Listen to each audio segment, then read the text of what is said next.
Que la paix et le salut soient sur vous tous. Je fais cette petite vidéo pour vous donner des nouvelles et aussi parce que je sais que certains sont inquiets par rapport aux événements en cours en Palestine ainsi que dans tout le Moyen-Orient. Mais hélas, les prophéties sont bel et bien en train de se réaliser. Ce n'est pas la peine de se voiler la face et de nier le déroulement des événements. En deux mots, on se dirige bel et bien vers une guerre au Moyen-Orient. Cette guerre va se traduire par une crise mondiale puisque les cours du pétrole vont atteindre des sommets pharaoniques. Les économies du monde entier vont être paralysées. Il y aura certainement des rationnements et la mise en place de mesures d'urgence. Ce sera difficile de circuler en voiture, oubliez ça, c'est donc le moment d'acheter des vélos ou des roues électriques. Ensuite, quand la situation se sera bien délabrée, quand ceux qui nous dirigent commenceront à déserter et laisseront le pays sans aucun leadership, les troupes russes devraient envahir les pays européens. Les troupes russes devraient remporter la victoire, mais plus tard, elles seront anéanties. Tel est le but de cette manœuvre totalement désuète d'un point de vue militaire. Et c'est alors que rentrera en action l'armée du nouvel ordre mondial et l'instauration d'une gouvernance globale avec Jérusalem pour capitale spirituelle. Tout cela bien entendu sous prétexte d'instaurer la paix universelle entre les peuples. Les prophéties sont donc toujours valables, la seule chose qui a changé c'est le timing. Par rapport aux prévisions que j'ai faites, nous avons eu quelques mois en rab, quelques mois supplémentaires de vie moderne et facile, où l'on s'amuse, où l'on s'empiffre dans l'insouciance générale. De mon côté, ces derniers mois, je n'ai pas chômé, je suis allé sur Patreon. C'est un site de financement participatif et grâce au soutien de mes plus fidèles auditeurs, j'ai pu réaliser quelques dizaines de vidéos. Divers sujets ont été traités, on a évoqué les mystérieuses origines du mouvement illuministe, on a précisé la chronologie apocalyptique, c'est-à-dire étape par étape la liste des événements que nous allons traverser les prochaines années. Et pas mal de vidéos ont été consacrées aux prisons mentales, c'est-à-dire au système mis en place par l'élite pour contrôler les esprits. On a exploré ce thème sous tous ses aspects, historiques, symboliques et transcendants, et bien entendu j'ai indiqué la méthode à suivre pour s'en échapper. La plupart des gens se demandent où aller quand les troubles vont commencer, mais en fait cela ne sert à rien, ils doivent tout d'abord s'évader de ces prisons mentales, c'est-à-dire de la matrice de toutes ces idées reçues inculquées par l'élite. Car ce n'est qu'une fois que l'on est libre mentalement que l'on sera en mesure de se sauver véritablement. Ceux qui ne sont pas libres resteront dans une position de déni. Au lieu de trouver des solutions et réagir, ils vont nier et chercher jusqu'au bout des échappatoires à ce qui se déroule pourtant sous leurs yeux. Aujourd'hui, ce ne sont pas moins de 3 prophéties qui sont en train de se réaliser. Tout d'abord, il y a la prophétie du calife, la vidéo est sortie au mois de mai. J'ai annoncé qu'il y aurait une guerre de succession en Arabie Saoudite. Et quelques jours après, au mois de juin, ça a vraiment commencé avec le limogeage du prince héritier. Cette guerre intestine a culminé en novembre avec l'arrestation de dizaines de princes et de dignitaires et aujourd'hui, l'Arabie Saoudite est une poudrière sur le point d'exploser.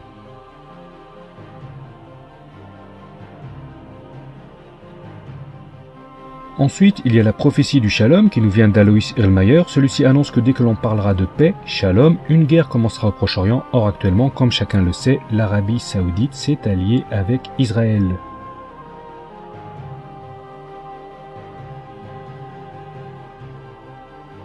Et pour terminer, nous avons la prophétie des 10 jubilés. C'est une prophétie qui a été faite par le rabbin Judah Ben Samuel il y a exactement 900 ans. Elle s'était déjà réalisée à 90%. Et elle annonce explicitement le début des temps messianiques pour l'année 2017. Avec l'annonce de l'annexion de Jérusalem, on en serait donc à 100% de réalisation.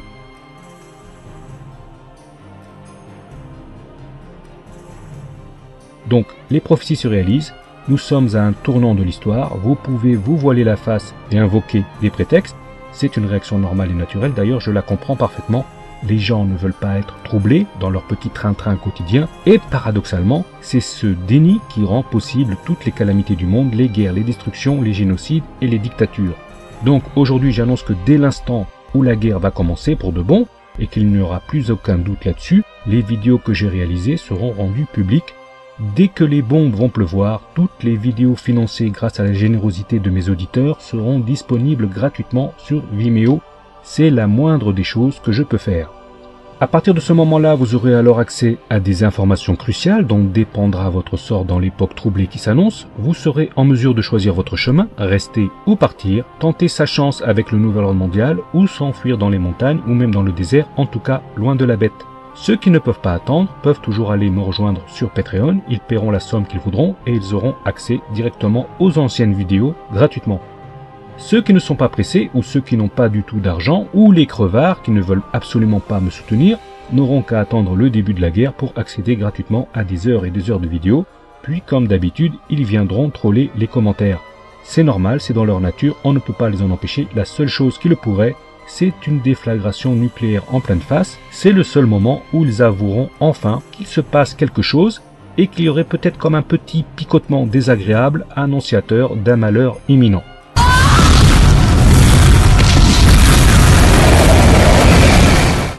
Il faut juste savoir que toutes les calamités que nous allons traverser sont à la hauteur de la malfaisance et de la mécréance actuelle. Si les gens admettent que les prophéties se réalisent et que par conséquent il y aurait une providence divine qui orienterait le déroulement des événements, et s'ils se répandent sincèrement, eh bien tout s'arrêterait sur le champ. Ce processus d'autodestruction du monde tel que nous le connaissons s'arrêterait aussitôt, et la petite caste des illuminés serait alors mise hors d'état de nuire. Mais c'est parce que la plupart des hommes continuent de nier les signes et les prophéties, et qu'ils persisteront à le faire même après la Troisième Guerre mondiale, que la grande catastrophe qui mettra fin à ce cycle aura lieu. Logiquement, ceux qui ont compris que dans les prochaines années nous allons connaître un cataclysme d'ampleur cosmique n'adhéreront pas aux promesses du nouvel ordre mondial. Seuls ceux qui resteront dans une position de déni pourront être séduits. Ce sera le grand enjeu de ces prochaines années. Est-ce qu'il y aura vraiment un grand cataclysme qui mettra fin à la civilisation moderne? Ou bien est-ce que l'on pourra reconstruire une société idéale grâce à une paix universelle sous l'égide d'un gouvernement mondial? Les évangiles annoncent que la Troisième Guerre mondiale ne sera que le début des calamités, donc n'imaginez surtout pas qu'ensuite, il ne puisse pas y avoir quelque chose de pire. Dites-vous bien que cette Troisième Guerre mondiale, qui est désormais à notre porte, ne sera qu'une entrée en matière. Nous sommes donc à la fin de l'année, la Troisième Guerre mondiale n'a pas encore commencé, il semble que l'on ait eu droit à quelques mois supplémentaires, mais hélas, cela ne veut pas dire que les prophéties ne soient pas en train de se réaliser. On sait de manière sûre qu'une guerre aura lieu au Moyen-Orient, et que celle-ci sera suivie quelques mois plus tard par une autre, en Europe, et à partir de là, le conflit se mondialise. Toutes les nations sont prises d'une frénésie destructrice et s'affrontent, on ne sait pas trop pour quelles raisons.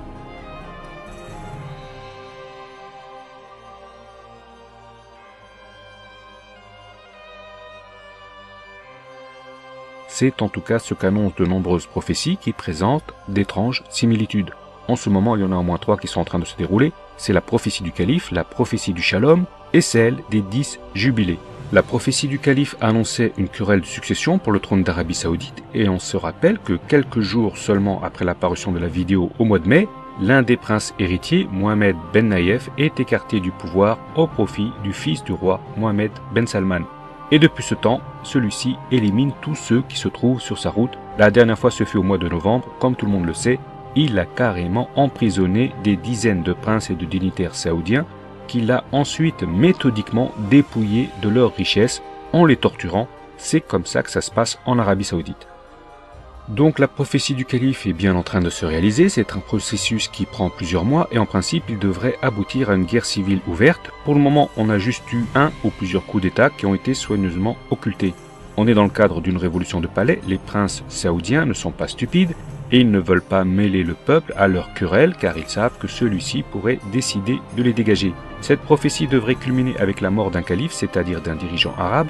On ne sait pas qui sera ce calife, le plus probable c'est que ce soit l'actuel roi, le roi Salman, âgé de 82 ans et qui est malade au point d'être incapable d'assumer pleinement ses fonctions.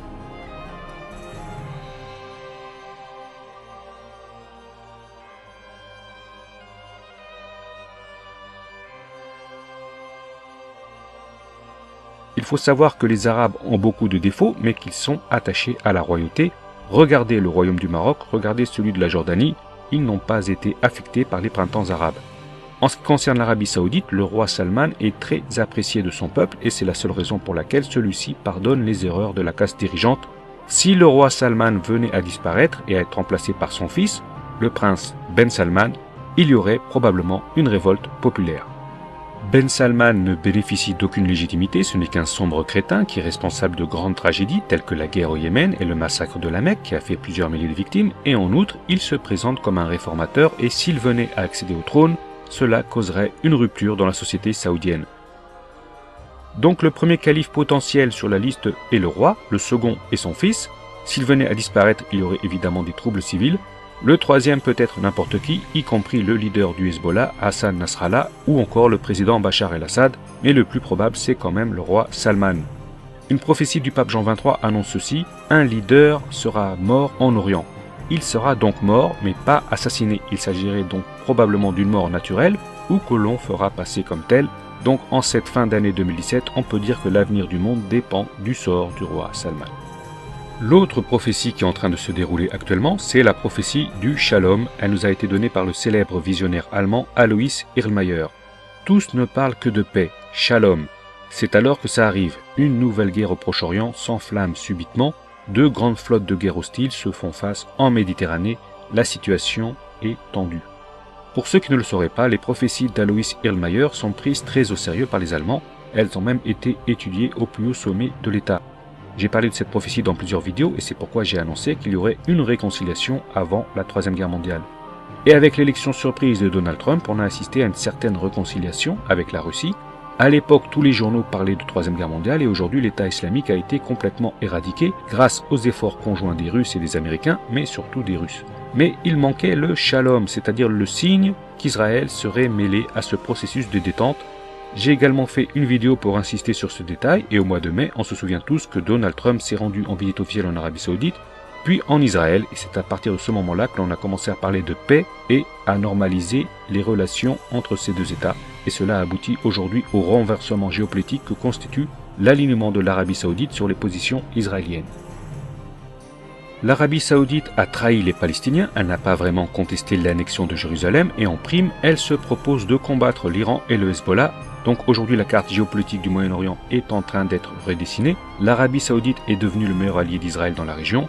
Et pour la petite anecdote, les Saoudiens ont dit aux Palestiniens « Vous n'avez qu'à déclarer la petite bourgade d'Aboudis comme capitale. » C'est ce que l'on appelle du foutage de gueule. L'annexion de Jérusalem enterre tout processus de paix. Pour les Palestiniens, c'est une grande page d'histoire qui se tourne.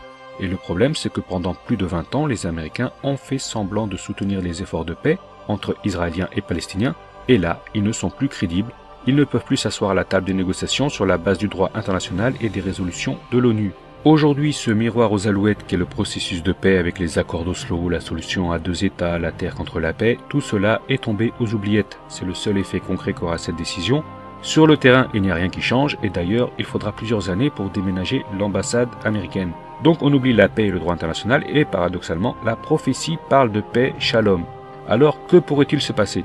Pour le moment, on constate quelques heures entre des jeunes Palestiniens et l'armée israélienne, mais rien de très sérieux. Netanyahou a été reçu par Macron et celui-ci lui aurait dit « Ce serait bien de faire un geste courageux envers les Palestiniens ». En gros, il lui a dit « C'est bon, t'as gagné, maintenant ce serait bien de faire preuve d'un peu de pitié et de miséricorde afin de ne pas enflammer la situation ».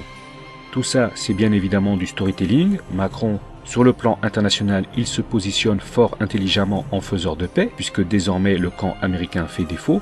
Mais toutes ces démarches diplomatiques ne sont que des relations publiques, c'est du cinéma, on essaye de nous vendre une histoire. Donc en principe, il faut s'attendre à de fausses concessions de la part du camp israélien. Il n'y aura bien entendu aucune concession territoriale, mais seulement un assouplissement des mesures de confinement. Et ensuite, il faut s'attendre à un grand bouleversement visant à aboutir à la création d'une enclave palestinienne ailleurs qu'en Israël, comme par exemple dans le Sinaï. Et on parlera de paix et tout le monde sera content, sauf bien entendu le peuple palestinien. Mais du côté du Hamas et du côté du Hezbollah, on se prépare activement à la guerre et l'Iran elle-même se prépare à y prendre part de manière active. Et d'ailleurs, on vient d'apprendre que l'Iran vient de formellement informer les Américains de quitter la Syrie sous peine de représailles. La raison n'est pas précisée, mais il se pourrait bien que le mythe du grand Israël en soit la cause. Pour ceux qui ne le sauraient pas, le grand Israël, ce n'est pas seulement la Palestine, c'est un territoire qui s'étend du Nil à l'Euphrate. Ces deux fleuves sont d'ailleurs symbolisés par deux bandes bleues sur le drapeau israélien. Ce serait alors un empire et on comprend que les Iraniens n'aient pas envie d'assister à une telle chose. Entre la guerre de succession en Arabie Saoudite, entre la fin du processus de paix en Palestine, on ne sait pas trop comment les événements vont se goupiller pour aboutir à une grande guerre, mais néanmoins on sait que l'on se dirige vers celle-ci. Quoi qu'il se passe, on peut être sûr que cela va se terminer par une nouvelle guerre au Moyen-Orient. Maintenant nous allons parler de la dernière prophétie dont la réalisation a été spécifiquement datée pour l'année 2017, c'est la fameuse prophétie des 10 jubilés. Parmi toutes les prophéties dont nous disposons, il y en a une qui est célèbre, mais que nous avons un peu perdu de vue. Pendant que nous avions les yeux rivés sur la guerre du trône en Arabie Saoudite, on a oublié la prophétie du rabbin Judah ben Samuel. Cette prophétie annonce que l'année 2017 verrait le début des temps messianiques. Judah ben Samuel était un rabbin allemand légendaire qui vivait au XIIe siècle en Allemagne. Il a fait d'étonnantes prédictions concernant l'avenir de Jérusalem et d'Israël qui se sont toutes réalisées. C'est la célèbre prophétie des 10 jubilés. En l'an 1217, il a annoncé « Quand les Turcs conquerront Jérusalem, ils régneront sur Jérusalem pendant 8 jubilés. Ensuite, Jérusalem deviendra une terre interdite pendant un jubilé. Puis pendant le 9e jubilé, la ville sera à nouveau en possession de la nation juive, ce qui signifiera le début de la fin de l'attente messianique. Et c'est exactement ce qui est arrivé. Un jubilé, c'est 50 ans, ou plus exactement, c'est la 50e année après 7 fois 7 ans. C'est l'année où chaque personne doit reprendre possession de sa terre. Jérusalem a été conquise par les Turcs en 1517. Ils y ont régné pendant 8 jubilés, c'est-à-dire 400 ans. Le rabbin a aussi prophétisé que pendant le 9e jubilé, Jérusalem serait une terre interdite. En 1917, les Turcs ont été vaincus par les Anglais. La Société des Nations leur a alors confié le mandat de la Terre Sainte et de Jérusalem. Et de 1917 à 1967, la Terre Sainte de Jérusalem n'appartenait donc à aucune nation. Puis quand Israël s'est emparé de Jérusalem lors de la guerre des 6 jours en 1967, soit exactement 50 années après 1917, la ville sainte est redevenue à nouveau la propriété des Juifs israéliens. Selon les prophéties de Judah ben Samuel, 1967 correspond donc au début de la fin de l'attente messianique. Donc une fois de plus, une prophétie faite par un rabbin, 750 années auparavant, a été accomplie à la lettre. Judah ben Samuel a aussi prophétisé que Jérusalem serait sous le contrôle des Juifs pendant le 10e jubilé et qu'ensuite la fin des temps messianiques allait alors commencer. S'il a raison, le 10e jubilé a commencé en 1967 et s'achèvera en 2017. En d'autres termes, l'année 2017, celle du 10e jubilé, marquerait le début de l'ère messianique. Et par quoi se caractérise l'ère messianique? Par plusieurs choses, mais la première d'entre elles est l'anéantissement des nations. Le Messie est censé vaincre les nations et les soumettre à l'autorité du peuple élu. Mais d'autres prophéties juives expliquent également que l'ère messianique commencera avec l'anéantissement mutuel des nations. Par exemple, le Zohar explique qu'en l'an 66, le Messie se révélera en Palestine, une guerre éclatera au septentrion, 2 souverains périront dans cette guerre, et ensuite tous les peuples se coaliseront contre la fille de Jacob, c'est-à-dire Israël, pour la faire disparaître du monde. Et pour rappel, voici une autre prophétie qui se trouve dans le livre d'Isaïe. Dans l'année où le Messie apparaît, toutes les nations du monde se provoquent les unes les autres. Le roi de Perse provoque un roi arabe et le roi arabe se tourne vers Aram, c'est-à-dire l'Occident, pour des conseils. Et le roi de Perse revient et détruit le monde entier. Et toutes les nations du monde sont en panique et en détresse. Et ils tombent sur leur face et sont pris de douleur comme celle d'une femme qui accouche. Ce qui nous est décrit ici est exactement le déroulement d'un conflit entre l'Iran et l'Arabie Saoudite. C'est ce conflit qui sera l'étincelle qui va détruire le monde. Ce conflit qui amènera la destruction des nations et qui est un préalable à la venue du Messie, le prophète Élie l'annonce par l'intermédiaire du rabbin Judah ben Samuel à la fin du 10e jubilé, c'est-à-dire 50 années après la prise de Jérusalem, c'est-à-dire maintenant.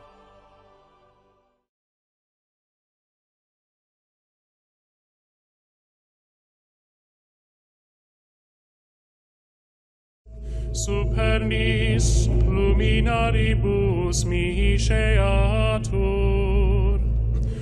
flammas eius, Lucifer matutinus inveniat. Ille inquam Lucifer, qui nescit occasum, Christus filius tuus, qui regressus ab inferis, humano generis serenus iluxit, et tecum vivit et regnat in saecula saeculorum.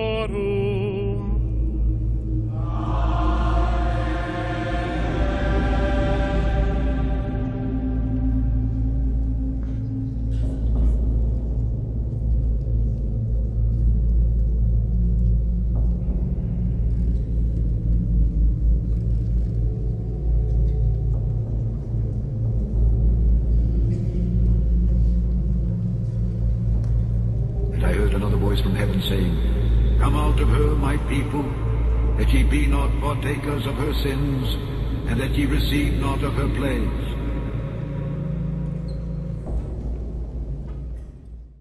Dieu voit les fruits de nos labeurs. Et si parfois nos efforts, notre travail semble échouer et ne pas porter fruit, nous devons nous souvenir que nous sommes les disciples de Jésus et que sa vie, humainement parlant, s'est achevée dans l'échec, l'échec de la croix. Bienvenue, mesdames et messieurs, à notre commentaire médiatique, le Vatican et le culte de Lucifer.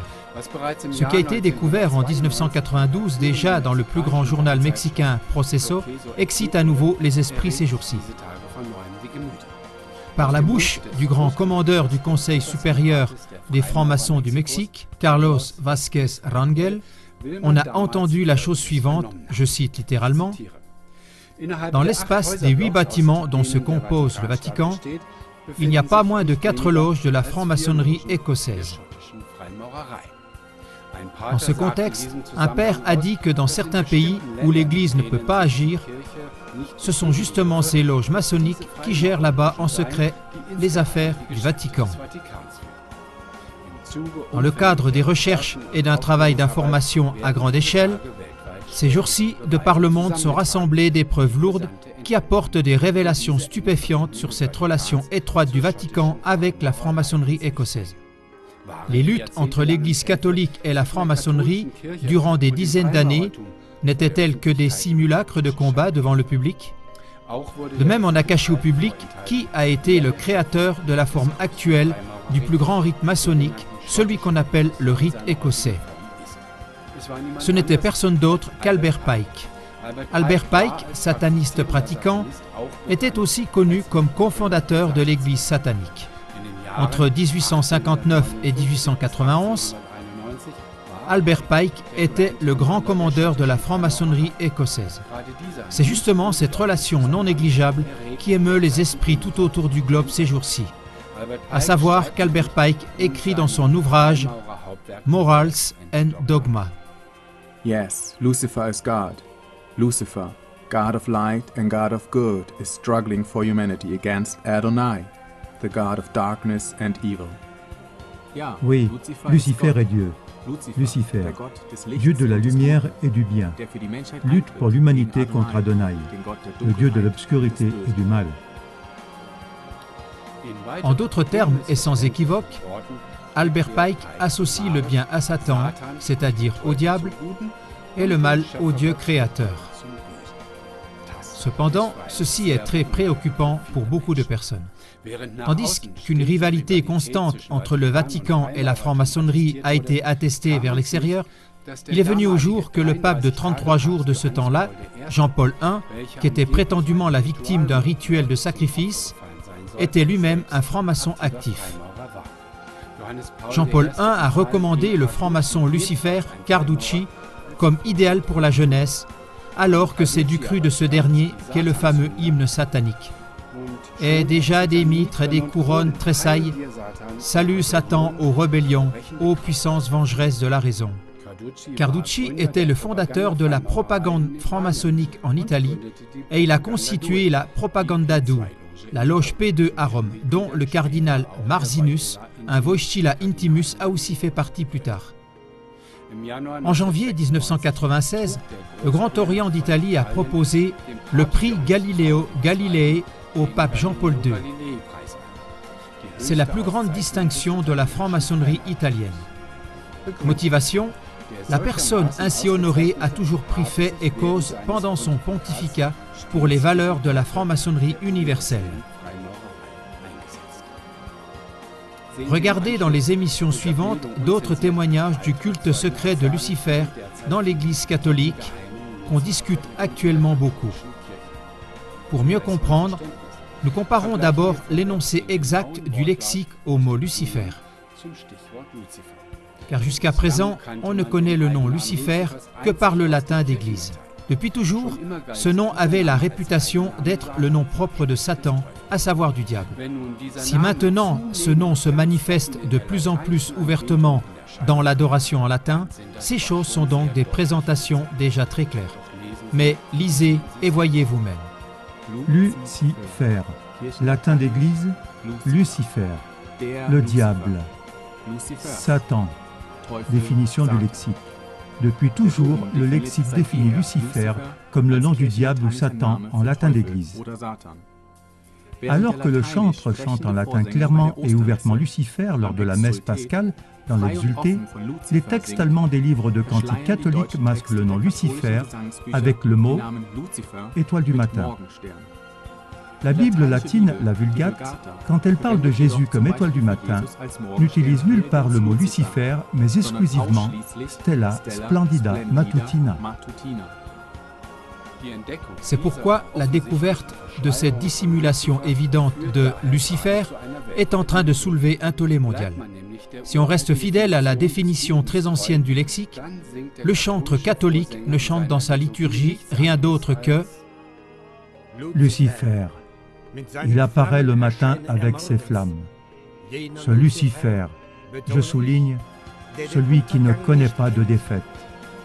Christ, ton Fils, celui qui est revenu d'en bas. Il a illuminé de gaieté la famille humaine, et il vivra et régnera pour l'éternité.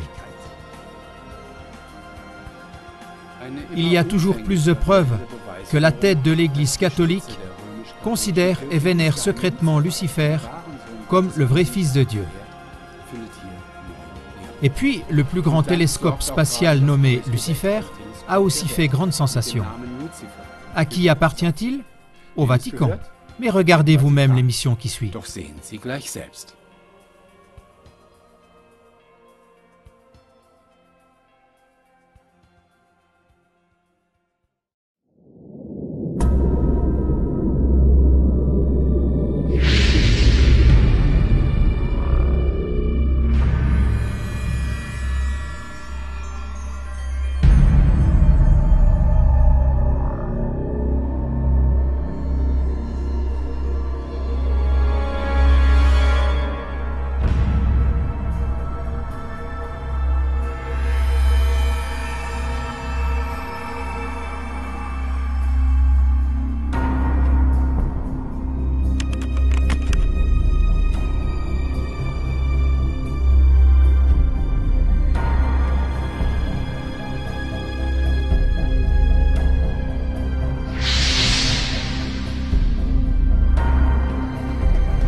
Greetings world. We are anonymous.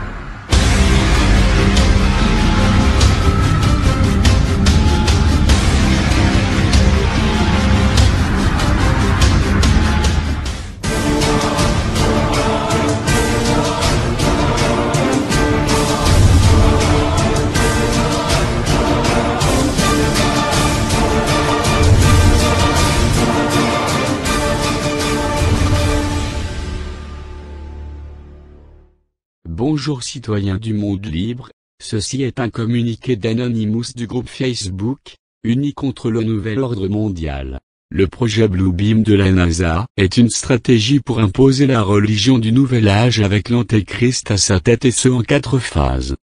Derrière cette formulation religieuse se dissimulerait un plan scientifique mettant en œuvre des technologies spatiales high-tech. La religion mondiale unique serait la fondation même du nouvel ordre. La religion dirige notre monde.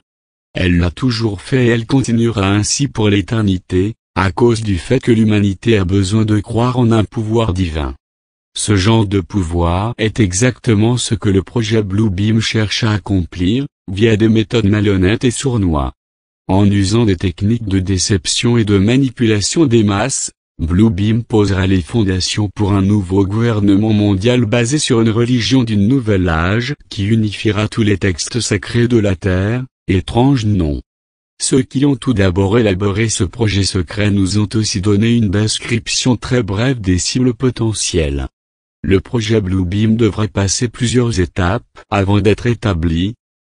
La première étape impliquait la formation de séismes artificiels dans certaines régions du monde. Ces séismes révéleront des sites archéologiques qui avaient été auparavant inconnus et qui seront d'une importance capitale. Ces nouvelles découvertes serviront à discréditer les religions établies depuis des milliers d'années. En contrôlant les médias, le nouvel ordre mondial trompera les nations du monde à croire que les fidèles ont mal interprété les doctrines religieuses depuis le début. Le chaos sera donc sans précédent. En usant de la technologie secrète, qui a dissimulé des yeux du public, les artisans du projet Bluebeam créeront un spectacle céleste mondial, qui imitera la deuxième venue du Christ. Plusieurs projecteurs d'hologrammes seront déployés dans toutes les régions du monde, d'après les croyances religieuses liées à la géographie et à la race sur place. Ces visions de nature prophétique serviront à déstabiliser encore plus la situation terrestre, jusqu'à ce que cela ne provoque une guerre mondiale. Le journaliste indépendant et théoricien du complot, Serge Monast, décrit les intentions du projet Bluebeam. Naturellement, cette falsification superbement planifiée résultera en un désordre social sans précédent à grande échelle.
Chaque nation condamnera les autres pour cette déception mondiale, des millions de gens perdront la foi et seront possédés par des démons à un niveau jamais observé auparavant. Et cette anarchie politique mondiale causera une panique généralisée et sera accompagnée par plusieurs catastrophes globales. La voie du chaos sera alors évidente par tous les habitants de la Terre. Il sera donc trop tard à ce moment-là, en s'appuyant sur plusieurs projets de contrôle de l'esprit, cette étape augmentera différentes méthodes de manipulation télépathique. À l'aide d'ondes de basse fréquence et de très basse fréquence, le projet Bluebeam bombardera ses victimes et modifiera leur comportement de l'intérieur. Bill Cooper, un ancien soldat américain qui a eu accès aux documents relatifs à cette affaire, indique qu'un tel plan existe depuis 1917. Cooper prétend que ces documents ont pour objectif de convaincre les militaires que les gouvernements sont en contact avec d'autres civilisations extraterrestres, de sorte que les militaires en parlent aux populations et au public, pour ainsi nourrir la croyance en des êtres provenant d'autres planètes. Bill Cooper n'a pas cru en cela, mais il a cru cependant en l'existence de la technologie OVNI, que beaucoup de gens prétendent avoir vue et ont enregistrée. Mais cette dernière est une création gouvernementale pour la farce théâtrale qui fera suite à la guerre mondiale. L'ancien militaire va même plus loin, affirmant que la CIA paye les gens pour donner de faux témoignages d'observation et même parler des enlèvements par ces êtres dits extraterrestres. C'est une autre façon de répondre à la croyance en ces êtres. Cette technologie antigravité a été pensée et existe depuis les années 40, après avoir été créée entre autres par les nazis et les États-Unis. Ces derniers étant les premiers pionniers de cette technologie et étant la première puissance qui viendrait à le développer après avoir remporté la Deuxième Guerre mondiale, prenant au passage de nombreux scientifiques nazis au travers l'opération Paperclip.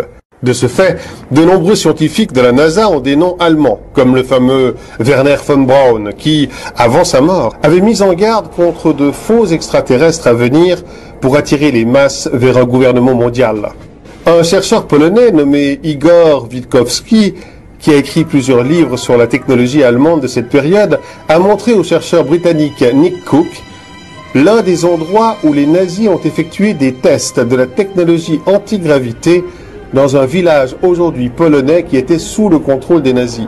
Bien que difficile à croire, cette technologie existe et est cachée au public. Saviez-vous que les laboratoires du monde entier réalisent des expériences génétiques sur les humains et les animaux, participant à la création d'abominations? Il est désormais possible de cloner des êtres humains, modifier son ADN et la conception de votre taille, le visage, la corpulence avant la naissance, comme une image conçue par Photoshop. Cela semble de la science-fiction, mais existe déjà. Pourquoi énumérons-nous tous ces développements? Comme vous pouvez le voir, le système cache au public toutes ces technologies et les progrès scientifiques pour le plan final, pour la farce de théâtre qui ont été préparés après la Troisième Guerre mondiale. Il réserve tous ces progrès et la solution à tous les problèmes aujourd'hui à ce faux extraterrestre à venir, que nous allons accepter sans opposition pour la mise en place du gouvernement mondial. Y a-t-il un hasard pour que tous les conflits explosent, tous les problèmes arrivent en ce moment avec la pire crise de notre temps? Il n'y a pas de hasard. Mais comme nous l'avons déjà dit, c'est quelque chose de provoqué, quelque chose causé par cette élite pour amener l'humanité au chaos et à une situation extrême afin que nous acceptions cette solution à toute cette situation de chaos. Si nous regardons le système, nous voyons qu'il y a un bombardement constant de films sur les extraterrestres, films qui ont été faits depuis les années 50 jusqu'à aujourd'hui, alimentant ainsi la croyance à l'existence de ces derniers. Non seulement dans le cinéma, mais aussi les jeux, la musique, et bien sûr en termes de politique et de religion. De nombreux chefs de gouvernement qui ont parlé de l'existence d'extraterrestres, Ronald Reagan, Bill Clinton, Obama, le premier ministre russe Medvedev, l'ancien ministre de la Défense du Canada, Paul Heyler. L'Église elle-même a également parlé, affirmant l'existence d'êtres d'autres planètes. Par exemple, des monologues du Vatican, Corrado Balducci, qui, dans des interviews, a parlé de cette hypothèse et a même écrit des livres qui parlent de ces êtres, qui, selon ces hypothèses, seraient les anges dont parle la Bible. Dans la pseudo-science et la pseudo-histoire, est écrite une théorie qui parle de la création humaine à travers des aliens, appelée créationnisme. Cette hypothèse affirme que l'homme a été créé par des civilisations extraterrestres et que ces êtres ont visité la Terre depuis des milliers d'années afin de fournir les connaissances et la technologie pour les êtres humains. Cette théorie est basée sur le mystère de la construction des pyramides et l'émergence des ovnis ou extraterrestres dans les peintures et les hiéroglyphes rupestres. Tout cela est facile à faire en introduisant de fausses preuves et des manipulations de l'histoire, des peintures et de faire une fausse interprétation des anciennes écritures. Toute cette fumisterie sur les extraterrestres n'a aucun sens quand on y réfléchit et qu'on recadre les éléments. Que des créatures supposées soient venues il y a des millénaires sur la Terre afin de créer des êtres humains qui sont parfois venus donner des connaissances et des anticipations à des personnes spécifiques, secrètement, et sans se présenter à l'ensemble de l'humanité, ayant soi-disant aujourd'hui à avoir un réel contact uniquement avec nos dirigeants et toujours sans être connus du public, c'est une histoire assez pathétique. Ça ressemble plus à un plan improvisé par l'élite pour essayer de nous faire avaler ce mensonge et ainsi obtenir son dernier grand objectif. Pourquoi ne pas nous présenter ces êtres venus d'ailleurs et empêcher ainsi cette troisième guerre mondiale et terminer ainsi avec ce système criminel et meurtrier? Ils ne le font pas parce que d'une part ce ne sont pas des extraterrestres qu'on va nous présenter et d'autre part cette venue se produira juste après la guerre pour atteindre les objectifs du gouvernement pré-monde comme la réduction de la population, la destruction complète des États et de l'économie et l'effondrement moral des êtres humains. L'existence de zones d'accès restreintes telles que la zone 51 et l'existence de bases souterraines ne doivent pas être seulement un aspect du renseignement militaire et le lieu où ils gardent des armes nucléaires, non. Assurément, c'est là qu'ils ont préparé toutes ces technologies et les progrès qu'ils nous cachent avec ces êtres humanoïdes créés dans les laboratoires. Bien que cette hypothèse puisse vous sembler complètement folle, c'est quelque chose qui a déjà été testé pour voir quel effet cela aurait sur le public avec une fausse présentation des extraterrestres. En 1938, une émission de radio réalisée par Orson Welles, écrivain et metteur en scène, a raconté une fausse histoire d'invasion extraterrestre supposée réelle. La réaction a été un succès. Des milliers de personnes ont fui la ville dans la panique. Si à l'époque ça a été un succès, imaginez aujourd'hui avec ces navires et êtres humanoïdes créés dans les laboratoires. Tout est prêt. Les guerres, la famine, la corruption, la qualité, tout cela avec le cataclysme que ça entraîne provoquera cette troisième guerre mondiale. Et ça sera le cadre idéal pour la mise en œuvre du gouvernement mondial à travers cette fausse arrivée des extraterrestres. Les origines de cette technologie reposent dans les ex-programmes de contrôle de l'esprit des années 1970 et 1980. La technologie sera relayée par des antennes relais conçues spécifiquement pour cet objectif. Des expériences récentes ont démontré qu'implanter des pensées artificielles dans les esprits de cobayes est possible, cependant son potentiel est encore inconnu. Du moins, pour nous, la quatrième étape sera la plus importante et ses répercussions seront phénoménales. Les grands générateurs d'hologrammes simuleront des invasions très organisées d'extraterrestres dans toutes les villes majeures du monde. Cette fausse attaque forcera les nations dirigeantes à user de leur arsenal nucléaire, une perspective qui fera de la Terre un gigantesque terrain vague. Selon le psychologue James McConnell, nous pouvons à présent combiner la privation sensorielle avec les drogues hypnotiques, et une astucieuse manipulation de la récompense et de la punition afin d'obtenir un contrôle absolu sur le comportement d'un individu. Il sera alors possible de réaliser un rapide et efficace lavage de cerveau, qui nous permettrait d'effectuer des changements importants sur la personnalité et le comportement d'une personne. Cette même technologie sera utilisée pour duper les chrétiens à croire que l'enlèvement de l'Église est sur le point de se produire. Un mélange de désespoir et de faux espoirs forcera finalement l'humanité à accepter le nouvel ordre mondial et sa nouvelle religion conçue artificiellement. Nous sommes Anonymous. Nous sommes légion. Nous ne pardonnons pas. Nous n'oublions pas. Redoutez-nous.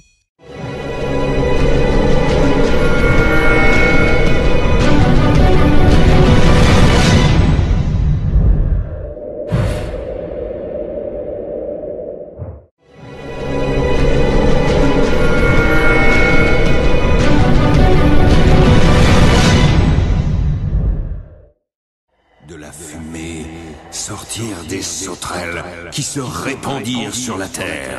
Il leur fut donné un pouvoir comme celui des scorpions de la terre.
Yeah, I feel that. What is it, the subway? There's no subway here. That train, maybe? That can't be the water main. There's nothing else down there. The water main doesn't run through here. You feel that? Well, there's something down there, and it's moving.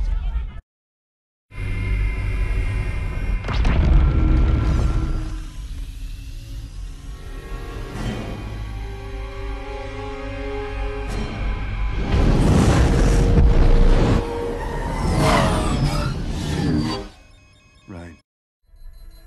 No lo creo.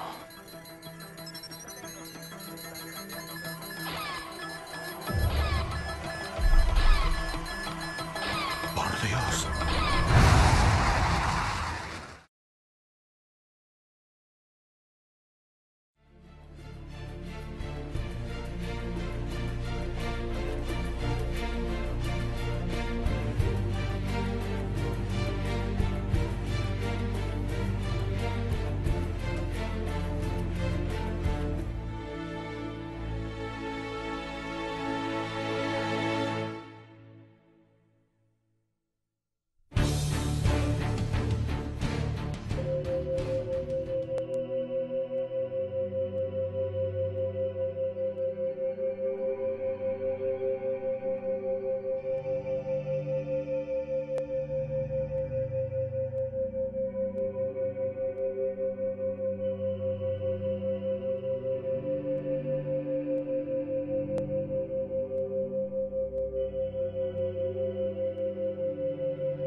early this Tuesday morning, the 11th of September, 2001. Al, it is such a pretty morning, isn't it? Perfect fall morning. On September 11th, 2001, the world changed. The land of the free has now become the land of the enslaved. The people of our once glorious United States have traded their liberty for security. But has it all happened by design? December 7th, 1941, a date which will live in infamy. The United States of America was suddenly and deliberately attacked. Many questions linger about the events of that day of infamy. But one thing we know for certain, the surprise attack on Pearl Harbor set in motion a course of events that would eventually lead us to a one-world government. Japan began this war in treachery. We shall end it in victory. In the aftermath of World War II, the United Nations was created, and the path toward a one-world government accelerated. Each war brings us one step closer to what the Bible calls the end of the world. Checkpoints are being set up everywhere. The police state is tightening its grip on the people of the United States. And to those who understand biblical prophecy, what comes next will not be a surprise. At some time in the future, the King James Bible states that everyone on the planet will be required to take a mark in order to buy or sell. As our current economic system collapses and as technology expands, cash is becoming a thing of the past. The reality of a cashless society is not far off. In fact, it's already being implemented. Despite denials by many religious leaders, evil men are working around the clock to bring in a new world order. We can see the end rapidly approaching and the stage being set for the emergence of the Antichrist. We can hear the voices of those who are subverting our U.S. Constitution and promoting this global government system. A new world order. And with all this right around the corner, this film is more important than ever. Satan is working behind the scenes to set up a one-world government and a one-world religion in preparation for the Antichrist. When this man is ruling the entire world, basically he will command that everyone receive what's called the mark of the beast. Who's ever heard of the mark of the beast? And the mark of the beast is going to be something, the Bible says, in your right hand or in your forehead, and that no one will be able to buy or sell without having this mark. Now, people might have read this a few hundred years ago and said, you know, how can you do that? How can you make people not be able to buy or sell unless they have this mark? Can't we just pull out cash? Think about the way the technology is.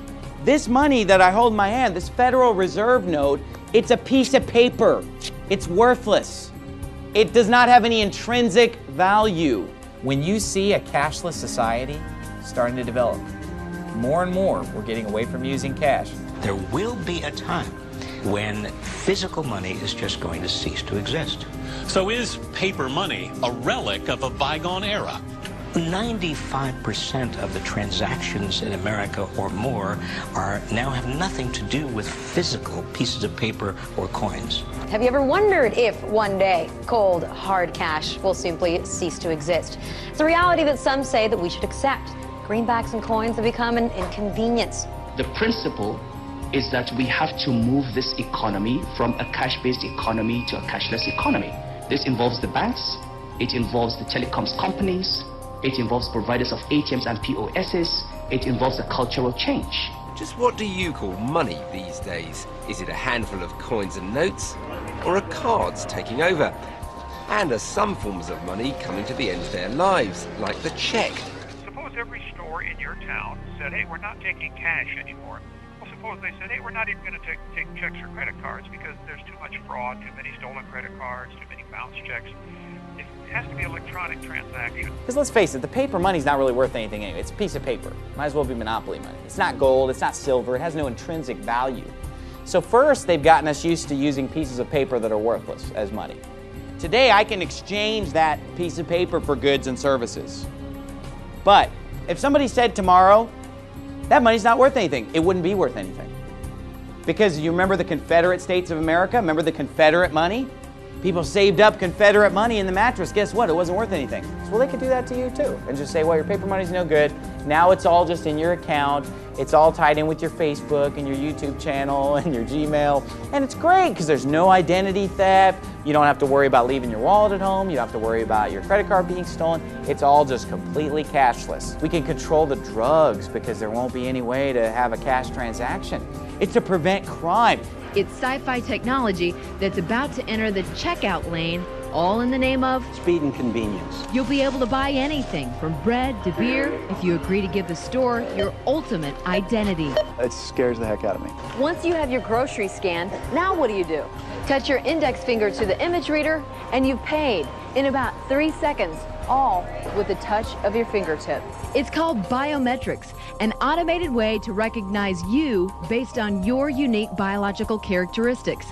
Do not be sold on this because of a convenience. You know, today it's a fingerprint, tomorrow a microchip.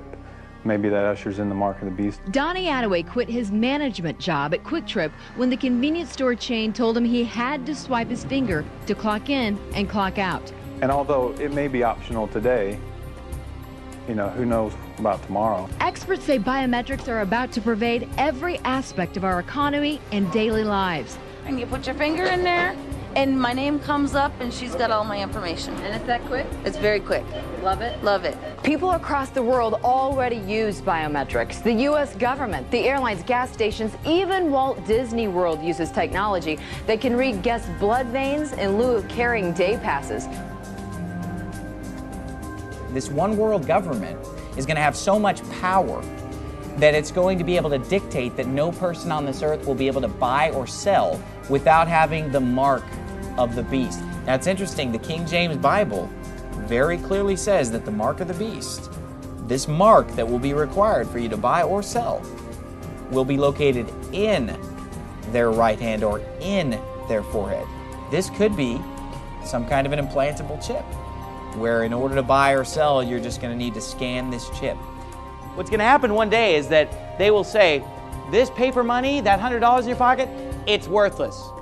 You must scan to pay. It's all electronic now. Now you go to the grocery store, you ring up your groceries, and then just... And if you don't have a hand, no problem, because we'll put it in your head, because everybody has a head. You know what I mean? And you'll just, check out at the checkout. And so it'll just, all the money will just be electronic format. And it's already going that way. You know, cell phones are starting to have a scanner. So it could be basically, let's say there's an exchange of goods and services between two people, right? Okay, that's gonna be $10.50. Go ahead and give me your right hand so I can just scan it with my smartphone. Okay, now I just took the money from his account. Oh, you just gave my son a piano lesson. Let me get you paid. Think about it now. The smartphone can be used to scan the mark of the beast, okay? And you can't buy or sell without it. In medical news tonight, a chip the size of a grain of rice could save your life. The year is 2017. You're rushed to a hospital unconscious with no ID or medical history, but thanks to a microchip under your skin, it's all there. Science fiction 20 years ago, but a biometric reality today. I think it is possible to free us completely of our wallets and keys using biometric technology, if that's what people want in 10 years' time. The challenge is to safeguard our privacy in a brave new world. New microchip technology now makes it possible for the emergency room staff to find out about your medical history at the touch of a computer key. So many emergency physicians have to operate blind. We have to make medical decisions not knowing what medicines you take or what allergies you have. Harvard Dr. John Halomka says this radio frequency identification chip may solve that problem. He had it implanted in his right upper arm. A scanner reads an identification number. Those 16 digits are then entered into a secure website where his medical history is stored. EMT worker Brian Orsatti says the chip could help emergency workers. One of the big things is if you ever have some type of trauma patient where they come in and they're unable to give you their information and or their medical history. Dr. Halomka says the benefits are clear. I'm a rock climber, and I believe that if I fall off a cliff and you find me unconscious, the comfort of being able to scan me and figure out who I am outweighs my concern for privacy. The chip is encased in unbreakable glass and is about the size of a grain of rice. The procedure is done with anesthesia and is relatively pain-free. It's like putting a knitting needle under your skin. But in this case, he says getting something under your skin is a good thing. It starts like this. Here's his cat. 5 years later, we found out she's back. Then somebody says, well, you know, if it's good enough for a cat, Suki, I've got mom and dad at home, and dad kind of wanders off sometimes, and maybe we could put in a microchip with his medical records in case something ever happens. Sounds good. And then somebody says, well, if it's good enough for my cat, good enough for grandma and grandpa, what about my baby? No more Amber Alerts. Never having to worry about that fear of an abducted child. And then we say, well, you know what? Maybe we should have them. And on that chip, we're going to have everything.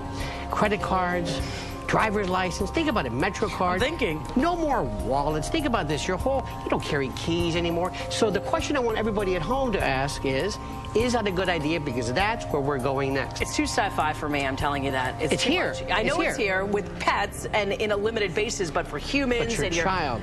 Your child, I mean, come on. People in the past might have wondered, how could this be implemented? How do you stop people from buying or selling if they don't have a mark? But we see now the technology developing that would make it very easy for no one to be able to buy or sell without having this mark. And guess what? Most people only have like 7 days of food in their house or 10 days of food in their house. So if you can't buy or sell, you're going to be in a world of hurt. And basically the Bible says there's also going to be a law that says if you won't worship the Antichrist, you'll be killed. Okay, this guy's great. He's doing a lot of great things. He's bringing people together. Only one catch. Get on board or be put to death. When you hear about that, when you look at that, you probably say, well, in that case, I mean, I guess we're all going to die, you know, that are believers, I mean, those that believe on Christ. I guess we're all going to be beheaded. And the Bible talks about us being beheaded. We're all going to be beheaded, but here's the thing. If this were allowed to continue, yeah, you're right, all believers would be killed. Because think about it. Look at the technology. Look at the surveillance cameras that are going up everywhere. The satellites. Now the police are using drones with cameras to fly around and spy on you. Have you seen that? Surveillance drones. You have them now they're installing microphones at street corners where they can listen in to what you're saying. And it's like the dystopic novel 1984. That's the way our country is going, to where it's a total surveillance society. Used to be you just got on an airplane. Now you got to be molested by the TSA. Now you got to go through a naked body scanner. Now you got to be scanned. You got to be patted down. You've got to have ID with you at all times. And police are constantly, where's your ID? There are your papers. Your papers are not in order. You know, and that's the country that we're living in now. And so what I'm saying is that this is going to continue to the point where it's going to be really hard to escape this prison planet. But let me say this. We will not all be killed. Many will be killed, don't get me wrong. Many Christians will be beheaded and killed for the cause of Christ. But I'll say this, we will not all be killed because this will be cut short. And the Bible says, except those days should be shortened, there should no flesh be saved. But for the elect's sake, they shall be shortened. And the Bible says that in the midst of this, Jesus Christ will return. Remember we talked earlier about the second coming of Christ. He will return just when they think they've defeated Christianity, they've got their global government, they've got their one world government with Satan at its head. Jesus Christ comes in the clouds, and that's when the rapture takes place. And that's when he begins to pour out his wrath on this earth. And you can read about it in Revelation. He's going to be turning water into blood. He's going to be scorching the trees and grass. He's going to be sending these locusts from hell that are going to be stinging people with tails like scorpions. You know, if you've read the book of Revelation, if you haven't read it, I would strongly recommend it. And don't read the NIV, you know, read the King James Version, okay? If you're going to take the time to read it, why don't you read the real thing, okay? Accept no imitation. Look at chapter 13, verse 1. I stood upon the sand of the sea, and saw a beast rise up out of the sea, having 7 heads and 10 horns, and upon his horns 10 crowns, and upon his heads the name of blasphemy. And the beast which I saw was like unto a leopard, and his feet were as the feet of a bear, and his mouth as the mouth of a lion. And the dragon gave him his power, and his seat, and great authority. So this beast that's described, the Bible says the dragon is the one who gave him his power, and gave him his seat, and gave him his authority. Look at verse 3. And I saw one of his heads, as it were, wounded to death, and his deadly wound was healed. And all the world wondered after the beast, And they worshiped the dragon, which gave power unto the beast. And they worshiped the beast, saying, Who is like unto the beast? Who is able to make war with him? And there was given unto him a mouth speaking great things and blasphemies, and power was given unto him to continue 40 and 2 months. Now, does 40 and 2 months kind of ring a bell with time and times and half a time? And 1,260 days? See how these things all kind of tie in?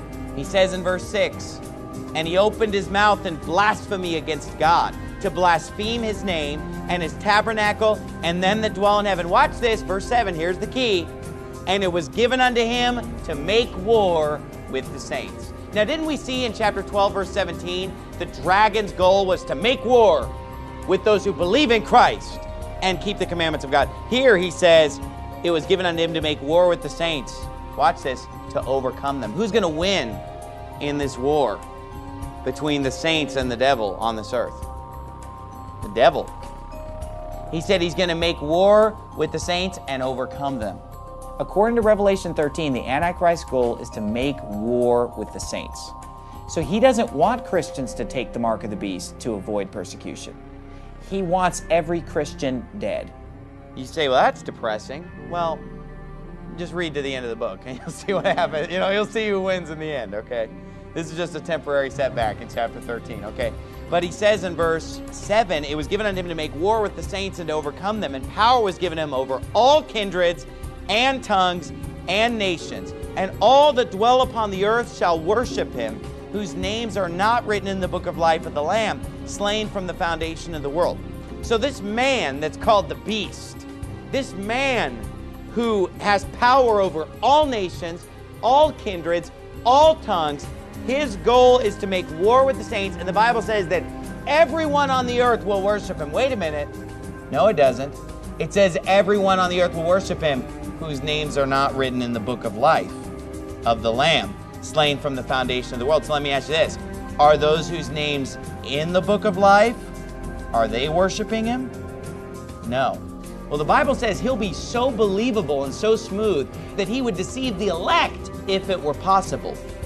But God will not allow any of those that are saved to be deceived by this guy. So everybody who's truly saved, even those who've been sucked into like a pre-trib rapture, when they start seeing it happen, they'll be like, you know, or hopefully when they see this documentary, they'll be like, oh, you know, they'll realize, wait a minute, this is happening. You know, this is the Antichrist. I can't take this thing in my hand. I shouldn't worship this guy. This isn't really Christ. So anybody who won't worship him is going to be killed, and anyone who won't worship him can't buy or sell. You're not just going to go to Walgreens and get the mark of the beast. It's not going to be somewhere you just show up at the post office. Okay, you know, can I get my chip so that I can buy or sell? No, the Bible's clear. You must worship the Antichrist in order to receive this chip. Now, even many decades ago, you had lie detectors. Now they're developing brain scan type technologies. I believe that probably in order to get the mark of the beast, you're going to have to worship the Antichrist and pledge allegiance unto the Antichrist, and he'll know if you're telling the truth.